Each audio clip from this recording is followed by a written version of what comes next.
Narayanam namaskritam naram chaiva narottamam devim sarasatim vyasam tato jayodhya nishta prayasho bhagvesu nityam bhagavata sevya bhagavati utamashoki bhaktir bhavati naistiki nigamaka paturukaritam param shukam mukaramita dropisam pivata bhagatam rashamarya mahora hora siku vivukam Krishna swadam apagate dharmagene kadonashta dvishamasha paronako dunodidaham Dramapi adavashuta vishwatam vivu samhapyadena bidambari uksaram pragyahita hormodita sanklesha nirvanam usandi nanyataham idam bhagavatam nama parana paramissamitam utamashakacharitam chakaram minushi nisriyasha lokasha danyam shastyaram mahad Hare Krishna, Krishna Krishna, Hare Hare, Hare Rama, Rama Rama, Hare Hare. Good morning, Rob on Zoom. Divya Joshi, thanks for jumping on this Thanksgiving week, day before Thanksgiving, I believe. Yes. And if you're local, we're having a tofu turkey feast after the noon arti tomorrow in Spanish Fork. You're welcome to drop in for that. In Salt Lake City, they're having their Thanksgiving feast in conjunction with the Saturday night program. So there'll be special preparations. And from what I hear, acknowledgement to the volunteers that have helped us out throughout all of 2022. Along with Divya, we have Jean and Brent and Vaibhavi. We have a nectarine, the most nectarine topic today. We're all fortunate to be jumping into this discussion, which is entitled, are you ready? Drum roll. From the 44th verse of the 8th chapter, the first canto of the Srimad Bhagavatam. This is the third part entitled Krishna's Smile. Yes. Pritayetam kalapade parinokta galarya mandam jasa vaikanto mohini ivamayam. Sutta Goswami said, the Lord, thus hearing the prayers of Kunti Devi composed in choice words for his glorification, mildly smiled. That smile was as enchanting as his mystic power. And we have a whole motherlode, a whole warehouse, a go down of information on Krishna's smile in the Chaitanya Charitamrita, Madhya Lila, chapter 21, wherein Lord Chaitanya Mahaprabhu is teaching Sanatana Goswami. Lord Chaitanya Mahaprabhu tells his disciple Sanatana Goswami the transcendental form. He starts with the form of Krishna, and he compares that form to an ocean. And he compares the smile of Krishna to the moon rising above the ocean. Now just picture that in your mind. Ocean waves bathed in moonlight with the moon rising over the ocean. Gives you a material metaphor to try to understand a little bit about the surpassing beauty of Krishna's face, Krishna's smile. And then when Krishna glances, his glancing is like the reflection, the sparkly dancing reflection of moonlight on the little waves. So there's the ocean, which is Krishna's body, full of glories. There is Krishna's face and smile, which is like the moon rising above the ocean. And then there's Krishna's glancing, the pleasure, the joy, which emanates from Krishna's face, from Krishna's smile, which is like the sparkling play of moonlight on the waves.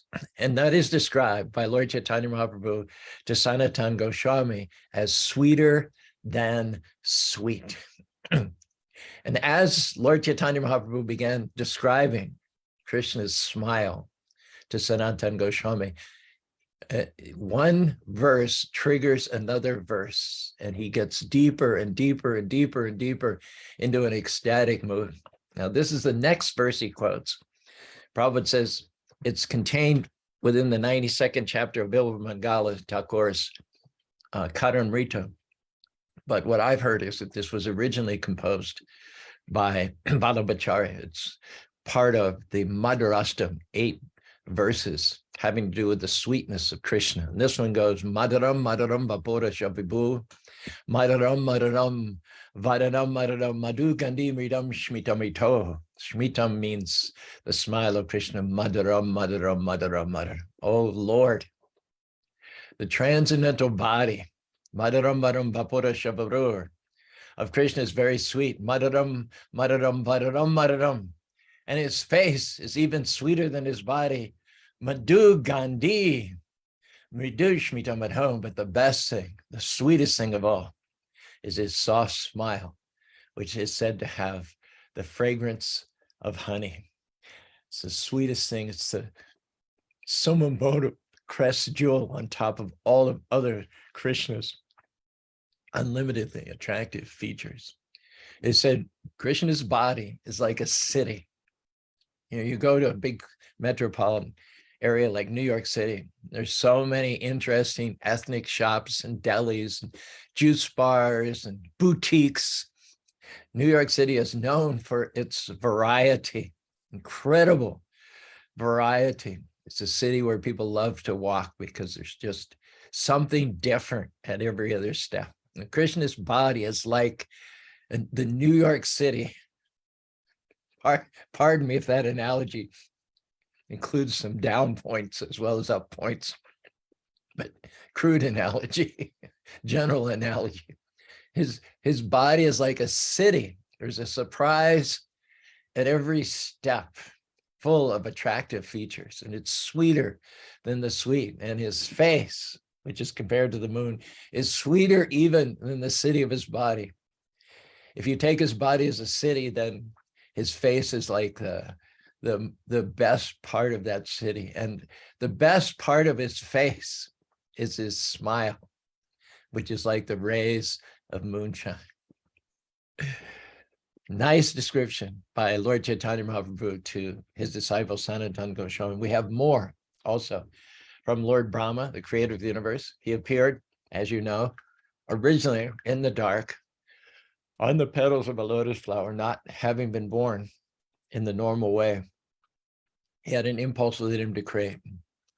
He investigated to try to find Ata Kabir, Sambhavira Tonyad, Trambijam, Atmani. Says he couldn't find his source, just as the seed is no longer visible after it is germinated and grown. Once you have the banyan tree, the seed from which that banyan tree came is no longer visible. So it said that Brahma's research was vain, did not have any result. Ata Kabir, Kabir Namashu. Kabir means learned man, empiricist, mundane, atheistic scientist. Ata Kabir Namashu Yavadartat Sira Brahmayo Siddha.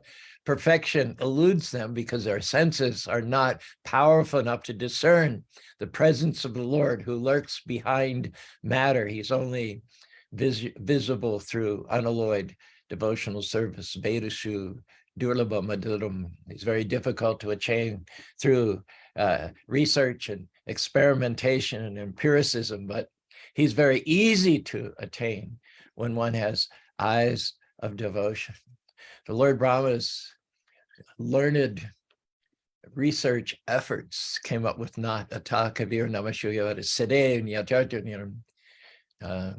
He was unable to find the source of everything, just as a seed is gone once the tree is matured. He climbed down the stem of the lotus. He went here and there, far and wide, and then he ended up right back where he had started. Out of the darkness came a voice, vibrating two syllables, ta, pa, ta. If you want to know me, you have to do devotional service. You have to follow my instructions. Those instructions are like a lifeboat in the ocean. Lord Brahma did austerities for 1,000 years, at the end of which he saw Krishna. And when he saw Krishna, this is one of the many verses that he uttered. Mokena lokarti harashmitanam parishparat kundara mantalinam. Beautiful face, bookended by the earrings in the form of shark shape. Sonaya tarara bimba basha pajara sunishina, sort of beautiful nostril, beautiful lips. He acknowledges that that face appearing before him has vanquished all of his confusion, all of his ignorance, and has brought the fulfillment, the success of his efforts to find what is the source of the universe. Whatever darkness Lord Brahma was enveloped in, whatever ignorance by which he was suffering, all of that was, by his own words, vanquished by the beautiful smile of Krishna. He says, Mukena Lakarti Harashmitenam, the beautiful smiling face of Krishna, decorated with earrings, was so pleasing because it dazzled with the rays of his lips, the beauty of his nose and his eyebrows. Having received this vision and seen the Lord face to face, Lord Brahma went on to say, devotional service to the Lord is very pleasing to the Lord. If you want to evoke a smile on the face of the Lord, there's no more tried and true method than devotional service. There are many, many transcendentalists. No one would know this better than Lord Brahma. They're all engaged in multifarious spiritual activities, but devotional service is head and shoulders above mystic yoga, above mental speculation, above asceticism, because only by devotional service is the Lord pleased to such a degree that he appears before you with the city of his body full of innumerable qualities, the crest jewel of which is his face, the best part of which is his smile. He appears before you, and his qualities are oceanic. His face is like the moon rising from the ocean, and his moon-like smile is the best part of all of that. It's not any wonder then, it is that devotees don't Tajman tushte kim aprapyam, 6 cantos about Tajman tushte. Tajman tushte. Tushte means satisfaction. Tajman tushte. For their satisfaction, Jagat Prapyam, devotees could have anything. After all, they're serving the Lord who has at his disposal all the opulences of the material and spiritual world. So what would the master not give to their faithful servant? The devotees of the Lord, they could have anything from the all-powerful Lord, and yet they ask for nothing, even up to liberation. Devotees care not a whit. Narayana parasarve nakushta sharga baba abitulya dadarshana. Devotees don't ask the Lord to be elevated to heaven. They don't ask the Lord to save them from degradation into the hellish planets. They don't care whether they're in heaven or hell. They only ask the Lord to continue with undivided devotional service. There's no precedent for transcendentalists refusing liberation. Bhukti, mukti, siddhi kamala, sakala shanta, Krishna bhakti, nishkama, shanta. Those who are disturbed by the desires either to enjoy this material world or to merge and become one with the Lord or to achieve salvation or liberation are not peaceful. But those devotees who have no other desire than to serve the Lord, they know what is called the peace that passes all understanding. When the Lord sees that level of devotional service, he's just like a fish that sees a lure that he cannot resist. The Lord becomes a kind of a debtor to the pure devotees. The Lord considers that in the face of their undivided, uninterrupted devotional service, the Lord becomes a pauper. He becomes destitute, unable to repay the surrender of the devotees. The only thing that he can offer them is his ever enchanting smile. Studies have shown that when you smile at somebody, it makes them as happy as if they'd received $1,000, maybe even happier in some cases. So if you're an employer and you want to save money and at the same time give your employees a Christmas bonus, then you should be able to go throughout the entire office and give everyone a big smile. Thank you for being a good employee. Thank you for being there's $1,000 saved. Thank you for being a good employee. Another $1,000, say another 1,000. But some or other we doubt that. Some or other we doubt that your employees are going to accept a smile as opposed to a check for $1,000 of bonus money. But in the case of the Lord, it is more than true. You get the smile of the Lord. You wouldn't trade it for billions and billions of dollars. You wouldn't trade it for liberation. You wouldn't trade it for a long lifespan in the heavenly planets. Nobody would trade that smile of the Lord for anything. The devotees are completely satisfied. What to speak of achieving the success of seeing the smiling face of the Lord? Brahma saw it. Lakshmi saw it. Kunti saw it after her wonderful prayers. Of course, that's a very, very elevated position. And even if you're not at that level where you see the smiling face of the Lord, devotees are satisfied to keep moving in that direction. Krishna said to the cowherd maidens of Vrindavan who left their husbands, left their children in the middle of the night to join him in the forest for the rasa dance.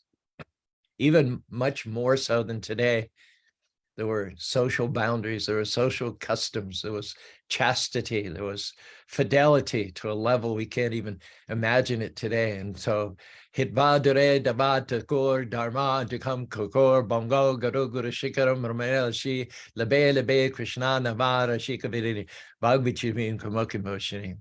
The attraction that the gopis for Krishna, gopis had for Krishna, crossed over. They broke down those social boundaries. They transgressed all social etiquette and conventions and protocol. They crawled out windows. They left their babies in their cradles. They got out of the bed, half of the bed of the husband. They went to Krishna in the middle of the night. And those that were prevented from doing so wanted to join the rasa dance so badly, it is said they left their bodies right there on the spot. In the face of that level of devotion, Krishna declares himself bankrupt.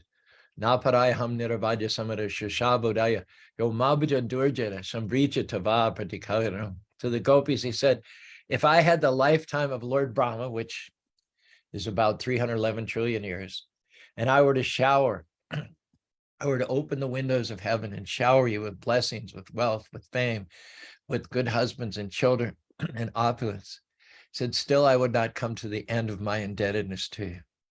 Therefore, Krishna says, in his humble way, as if this weren't the highest professional achievement of the living being, in a very humble, self-effacing way, Krishna says, you'll have to be satisfied with my smile. Now, if you were an employer and at Christmas time, you were going to an office room of 10 employees and say, there's nothing I would rather do than give you each $1,000 bonus. But unfortunately, I don't have the money, so you'll have to be satisfied with my smile. There would probably be a riot. You'd hardly blame the employees if they started smashing things up, throwing chairs through windows, and even attacking the employer. They would see that as highly cynical on his part. But when Krishna tells the gopis that all I have to repay you is my smile, their hair stands on end. They get goosebumps all over their body. There's nothing they could imagine which would reward them more for their unselfish devotion than receiving, being the beneficiary, being on the receiving end of Krishna's moon-like, the rays of Krishna's moon-like smile. Elsewhere in the third canto of the Bhagavatam, Kapil is speaking to his mother, Devahuti. He's describing those things that the mystic yogi should meditate upon in order to achieve perfection. And one of the main things that he says, Dayanashtita Shrurupena. It's not that if you're a yogi or a meditator, you void your mind and think of something impersonal, which is an oxymoron. If you're thinking, it means you're a person and you come from another person. The whole idea of thinking of nothing or voiding the mind or thinking of something impersonal is an oxymoron. Thinking implies, supposes personality. So therefore, in a consistent line of reasoning with all logic, Kapil describes the yogic process to his mother as consisting primarily of meditating upon the beautiful face of the Lord, which is adorned with curly hair and decorated by lotus-like eyes and dancing eyebrows. It is said that a lotus flower is often surrounded by swarming bees. So Krishna's hair, his dark hair, Keshava, flowing hair, is compared to a swarm of bees, which is swarming around the lotus flower of Krishna's eyes and dancing eyebrows. Kapila Dev goes on, the yogi should contemplate with full devotion and the compassionate glances frequently cast by the Lord's eyes, for they soothe the most fearful threefold miseries of his devotees. His glances, accompanied by loving smiles, are full of abundant grace. And it's natural that in this samsara, this forest fire of the material world and conditioned life, in a temporary, vulnerable material body, we naturally suffer from all kinds of stress, anxieties, and agonies because we're subject to the influence of the material energy. See? But even on the transcendental plane, even when you're moving forward progressively in terms of devotional service to the Lord, disturbances come. Even Krishna in Vrindavan was attacked by so many wizards sent by Kamsa. There was the snake wizard, there was the duck wizard, there was the bull wizard, there was the whirlwind wizard. Even on the royal road, there are disturbances. But when devotees think of Krishna, whenever there was any looming presence or any challenge or any dark cloud on the horizon, the inhabitants of Vrindavan, headed up by the gopis, their immediate response is Krishna, Krishna, Krishna, Krishna, Krishna. And when they thought of Krishna, the problem got smaller. The bigger your God is in your mind, the smaller your problem is. Devotees have only to think of the smiling face of Krishna in order that all their agonies and miseries be mitigated. Krishna, for his part, says that he bestows innumerable favors on his devotees, but the greatest favor of all is the manifestation of his smiling face, which emanates compassion and love for his pure devotees. Now, this verse I know from, again, third canto, Kapil's conversation with his mother. He says, Evam haro bhagati pratilabdha bhavo hasam. Hasam is the smile. Evam haro pratilabdha bhavo bhaktadradadu palakara kanchapanam atkanchapamadamara. A yogi should meditate on the most benevolent smile of Lord Hari, a smile for which to those who bow down to him dries away the ocean of tears caused by grief.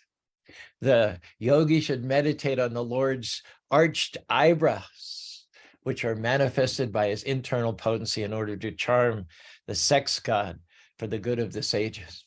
One word for the sex god is makara dwara. Dwara means eyebrows, and makara means bow-shaped dana, makara dana. The sex god, or kandarpa, by which all living beings are bewitched in this material world, has as his most powerful weapon the eyebrows. The eyebrows are like the curved part of a bow, and the space between the eyebrows is like the handle of the bow. And the glances that the fair sex launches in the direction of the male are the arrows by which the males are defeated.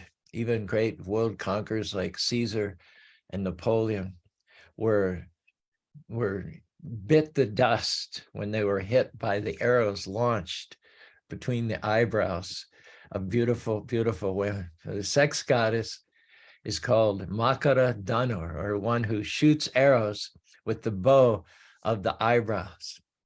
Those eyebrows of the woman are so powerful that there's hardly a conditioned soul who can resist the being harmed and being injured by them.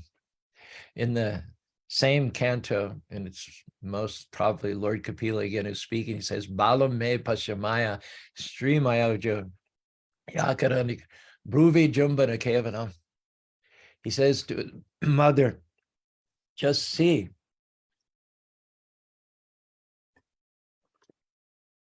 the power of my Maya in the form of a smiling glance of a woman. From behind the bow of her eyebrow, she shoots the arrows of her glances. And even those who have conquered the world with huge armies, those brave generals who have gone in front of their armies and charged recklessly, bravely into the teeth of the enemy and come up victorious, even those formidable warriors themselves don't have a chance against a single arrow launched behind the eyebrows of a beautiful woman. And therefore, it's not any surprise that this material world is full of miseries, being shackled by the bonds of sex life. The result of that are unlimited tears. Oh, how many popular songs, how many top 40 songs for the last 150 years? What proportion of them have to do with, oh, she left me? It says, I heard a joke one time, it said, if you play a country music album record backwards, he gets his horse, his dog, and his wife back. Otherwise, when you play it forwards, the story played over and over and over and over and over and over again. The sad song is always, she left me, he left me, I lost him, I lost her. So it's no wonder that this material world is made up of an ocean of tears. But for one who surrenders under the Supreme Personality of Godhead, that ocean of tears, as big and as vast as it is, becomes immediately dried up. What was once an ocean becomes only as much water as will fit in the hoof print of a cow in the field.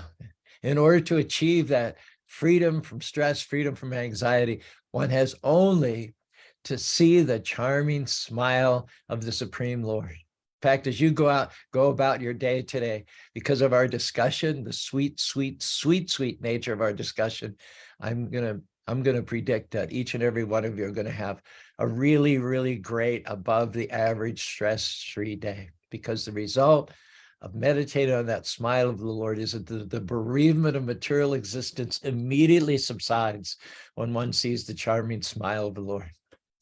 Those eyebrows of the Lord are so fascinating that they cause one to forget the eyebrows of all the beauty queens, the sex goddesses, and the actresses in this material world. But without the lifeboat of that smile of Krishna, conditioned souls are doomed to be shackled to material existence, being captivated by the insurmountable charms of sense gratification, especially sex life. Here's an example of a devotee that sidestepped the whole syndrome. Yamunacharya, one of the alwars from South India. Yadavi mama jita Krishna Raparavinda Nava Rasha Dumani Taravadi Bata Nare Sangari Bhavati Mukha Shishtini Sivaram Cha. Yamunacharya was a king, and he said, before I entered into devotional service, I used to be a debauchee, a reprobate. I used to chase the women. I used to drink the wine. I used to do everything that most people do. But once I put myself in the middle of devotional service, he says, I am now Nava Rasha. I'm feeling newer and newer and newer and newer inspiration. Waves and waves of satisfaction and ecstasy are crashing over me in higher and higher degrees. Now I never even think about sex life. And when on occasion my thoughts turn to my previous history, my previous life, my lips curl in distaste at the thought. Imagine going from a lusty fellow, being a slave to the senses, to someone whose lips curl in distaste at the activities of his former life. So their conclusion is that if anyone wants to be aloof from sex attraction, you must aspire to see the smiling face and fascinating eyebrows of the Supreme Personality of God. It's not that we're saying void your mind, turn in, tune on, drop out, merge, become one, go off into the cave. No, we're saying replace the eyebrows of the female whose body is made of flesh and blood and bones and stool and urine and mucus and bile and phlegm. Replace your meditation upon the eyebrows of the females. If you're going to daydream about Krishna's eyebrows, daydream about Krishna's smile. And when you become thus steeped in love and affection for Krishna, meditate upon the fact that that Lord has chosen to take up residence in the core of your heart. And from within the core of your heart, he's poised there, ready to give himself to you with the oceanic qualities of his body, with his moon-like face, and with the rays of his moon-like smile. He's ready to alleviate you from all concerns that you might have in this dangerous material world. The Lord is in your heart. He's got a potential laugh in his heart. And when he laughs, from descriptions of pure devotees that have been privy to that sight, they describe that one can see his teeth, which are smallish in size. His teeth are visible when he laughs and smiles. They're compared to jasmine buds rendered rosy by the splendor of his lips. And is it any wonder then that devotees who get into a habit of meditating upon Krishna's smallish teeth, reddened like rose buds, set in the setting, the context of his beautiful smile, is it any wonder that they lose their desire to see anything else? Yogis are specifically advised by Kapil to meditate, to visualize the laughter of the Lord after making a careful study of his smiles and the particular descriptions which you find in the third canto of the Bhagavatam by Kapila and in the Chaitanya Charita and the Madhya Lila of the meditations on Krishna's smile, his laughter, his face, his lips and teeth, all indicate conclusively that not only is God not impersonal, but he is your best friend. He is seated in your heart. He's closer than a brother. And if you'll simply meditate on his smiling or his laughter, there will be a complete cleansing from the heart of the devotee. The exceptional beauty of the Lord and the laughter of the Lord is that when that bursts upon the living being never turns back. He's always thereafter conscious of the Lord within his heart. He's completely satisfied. He becomes absorbed in seeing the beauty of the Lord, which resides within his very self, and being thus inwardly turned and inwardly meditating upon that Lord who resides within the core of his heart, that devotee can no longer be disturbed by any material circumstances. And Kapila Dev concludes his instructions to his mother here by saying that by following this course of meditation, the true yogi gradually develops pure love, pure bhava for the Supreme Personality of Godhead. And in the course of his progress in devotional service, the hairs on his body stand erect through excessive joy. He is constantly bathed in a stream of tears occasioned by intense love. Gradually, even the mind, which he used as a means to attract the Lord, as a fish is attracted to a hook, totally disassociates itself, totally detaches itself from material activity. And we'll conclude by citing the example, the most obvious example we have coming up on the 3rd of December, Gita Jayanti. That's also on a Saturday. Guests are invited to come to the temple in Salt Lake City earlier. The whole Gita will be chanted, I believe, between 3 o'clock and 6 o'clock when the program starts. And then our wonderful Kapil Sharma will give the talk that evening. The best example of one who was alleviated from material suffering is Arjuna, as it's described on the battlefield of Kurukshetra. Arjuna goes down a long list of concerns. And the more he recites those lists of concerns, the more he becomes confused, the more he becomes depressed, the more he becomes emasculated and weakened. He says, we are meant to protect the women and children. If we kill these warriors on the other side of the battlefield, there will be so many widows created, so many orphans. There'll be unwanted varna sanskara. There'll be unwanted, unloved population. There'll be crimes. And we will be responsible for all of that. And even if we win, what good will the kingdom be to us when we cannot enjoy it with our relatives and our friends? And he says, and what about fighting with such as Bhisma, Dronacharya? Whatever I've learned from them. What kind of a man would I be shooting arrows at my teachers? What kind of an ingrate? Pujarodi Shudaram. I should be throwing flowers at them, on and on and on. And Arjuna works himself up into a high state of stress and anxiety. So much so that finally he says, Ukpatushna Mahuvika, Krishna, I can't fight. I'm paralyzed. I am totally undone. This great, powerful, virile champion of truth and righteousness is like a wet rag, like he's totally emasculated there in the chariot with Krishna. And then he finally says, as a last resort, Krishna, Krishna, Sishyasteham Sadimam Tam Prapana. I can't work my way out of this. Damned if I do, damned if I don't. I'm between a rock and a hard spot. Krishna, let's stop talking as friends. Let me give you a break. Let me stop venting. Let me stop talking and let me start listening. Krishna, you are my spiritual master. Sishyas teham sarimam tam. You know everything past, present, and future. I'm going to put it on the altar. I'm going to put all these concerns before your lotus feet. Now let's stop talking as equals, as friends. You become my spiritual master and you clear the situation up.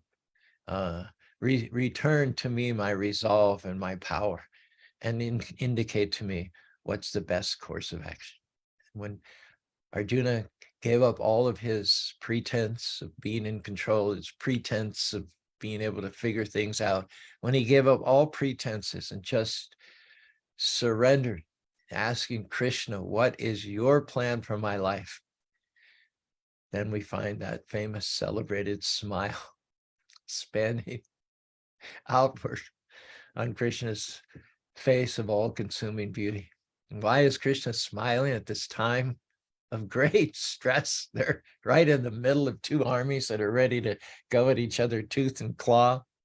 The champion of righteousness is unable to act. It's an extremely stressful, extremely critical moment in the history of the world. It's all on the line. What an inappropriate time for any of us to smile. If any of us smiled, people would wonder about our sanity. That would be the weirdest thing for any of us, for any of those warriors or Arjuna or anybody to smile. That would just be considered weird, totally weird. But Krishna smiles right at the most suspenseful point when the world is on the brink, on the precipice of disaster. The good guys are outnumbered, and not only outnumbered, but their champion wants to slink off like a coward into the forest. When would be a more inappropriate time for you and I to smile? And yet, Tam Uvacha Rishikesham Prashanam, about Krishna's reaction to Arjuna's undoing is that he smiled. He smiled. And why did Krishna smile? Well, why does a father smile? The child gets himself into trouble. Let's give an example. Father has told the child dozens of times, don't climb that big oak tree in the backyard. It's dangerous, you'll fall. One Sunday morning, The father is awakened by the cries of the child from out the backyard. He's doing the very thing that his father told him not to do.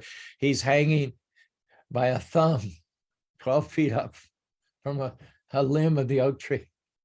So the father runs.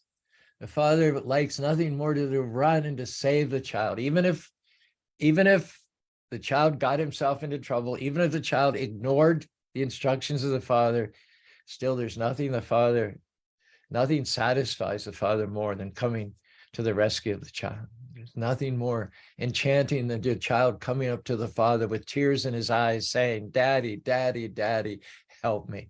Daddy, Daddy, help me." So when the talk between friends and equals ceased and desisted, and Arjuna admitted his inability to deal with the situation, he did the right thing. He surrendered to Krishna, and Krishna was smiling because a friend had chosen to become a disciple. And as the Lord of all, Krishna is always in the superior position, superior knowledge, superior power, superior kindness, superior love. The Lord agrees, plays the role as a friend, as a son, as a lover. But when the disciple or the devotee is in trouble, Krishna immediately segues into the role of the savior, of the guru, of the one who lifts a mountain, of the one who swallows the forest fire, of the one who drives the chariot. Krishna is always there for us in all circumstances. Therefore, it is said, he is our best, most well-wishing friend of all. Suridam Sarvabhutanam. The great saints and sages and devotees throughout millions and millions of years have set for us a shining example of surrender by chanting his holy names. Hare Krishna, Krishna Krishna, Hare Hare, Hare Rama, Rama Rama, Hare Hare. That's about all we have for today. I can't see Rob, but I don't know. Can you say anything, Rob? Apparently not. Some or other the Zoom. Sorry, probably. It just took me a moment. Okay. What are your takeaways from this today? I've got a few. It was a wonderful class. Thank you, Prabhuji. You can't talk about the smile of Krishna and not end up smiling yourself. Yes. We're all going to have a good day today. It's my prediction. Sweeter than sweet Krishna smile is a Maha treat. Oh, wow.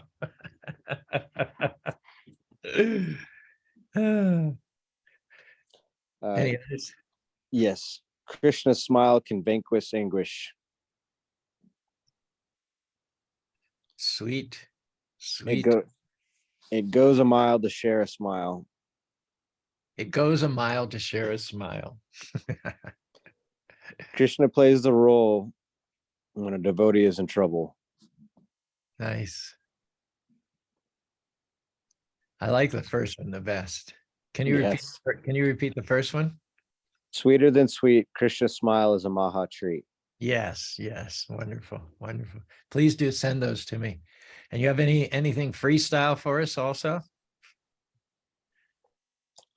Not this morning. It's just it is a good way to start the day thinking of Krishna's smile.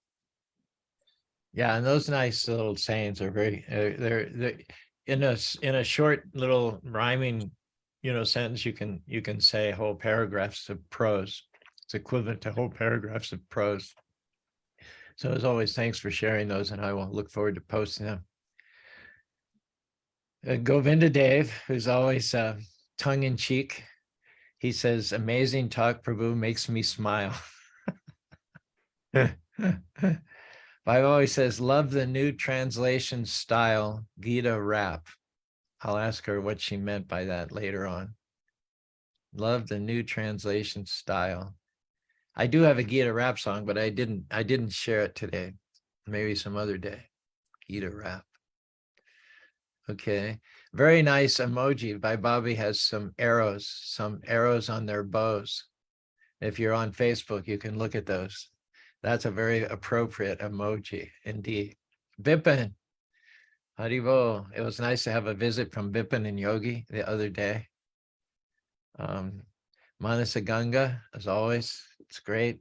I keep trying to remember to bring your Tulsi picture. I have to put it on my desktop and share it with everybody. Sorry for my delinquency there. Rakesh and Bhavna, good morning. Accept my obeisances, glories to Prabhupada, Bhakti Gary, bless your heart. I hope you all have starting to get your calendars now. A new person, Gary McPherson. I wonder where you're located, Gary, but certainly delighted that you joined our merry little band this morning. We're on Monday, Tuesdays, and Wednesdays at 7:30 Utah Standard Time. Brent never misses, and he takes what he hears here and he uses it, turns it back to some of our visitors on Sunday. Brent is our biggest secret weapon on Sunday. He just goes from person to person and uses his didactic teaching style to introduce them to Krishna consciousness. It's a fact that you can't teach unless you listen. And so it's not an accident that Brett is here every morning. And then he's here in every Sunday and every Thursday, enlightening others about the tenets of Krishna consciousness. So thank you for applying the principles very diligently, Brent. Jean never misses. Thank you, Jean. And Divya was the first one on board today. He was our very first one. Thanks. It was a great day. Obviously, you know what I'm going to say. Keep chanting, keep smiling.